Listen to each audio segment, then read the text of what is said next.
All right, guys. Today we're going to talk about a topic that doesn't really come up too often, but we're going to talk about it today, which is DOT compliance. If you're a Class 7, Class 8 mechanic, you're going to run into this situation. I guarantee it. This is one thing you should always have in your toolbox: safety regulations pocketbook. If you don't have that, you should at least have this guy. This is the handbook. If you don't have that, you should have this. Okay, North American Standard Out of Service Criteria. And guess what? The most important thing, you get examples. You get some damn good examples of what the hell's out of service. Let me tell you what, here's one that I find all the time: broken beads on tires. I mean, all the time. I mean, these are pretty ridiculous examples. But anyway,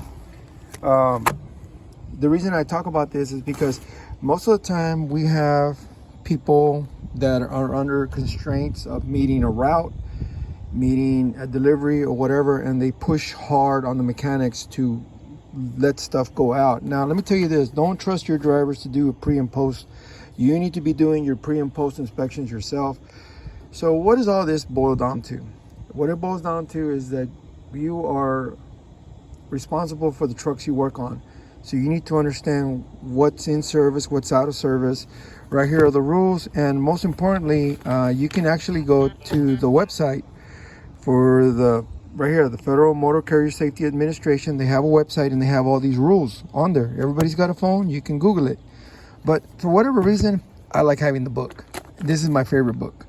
Whenever there's a debate about a rule, I got it right here. Let's go to the book. Let's interpret the rule as it applies to whatever situation we're dealing with.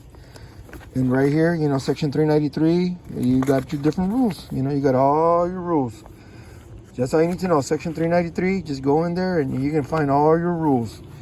But this book right here is actually a pretty good book because you will have your North American Standard Out of Service. So North America means Canadian, also Mexico, and the United States. But what I really like about it is just this right here, man, And I can guarantee you that a lot of these pictures were taken at weigh stations or out of service. Oh, I've seen many of those, Slack adjusters missing. I've seen that. Bushings, bolts missing. Seen that. What else do we have? Dirty signs. Seen that. Not a burn. Oh, turn signals. Oh, those are soda bottles that they put in there. Beautiful. Fuel tanks. Anyway, you have to be able to understand what you're doing, not just working on. If you're working on a commercial vehicle, even if you're not a commercial driver yourself, even if you don't hold the CDL yourself, you are responsible. You have the obligation to be in full understanding of what the rules are. And right here is the book. Right here is the pocketbook. Right here is the book if you have no idea what you're talking about. And I'm going to tell you this. This book, I've had it since 2010 because my other book was just wore out.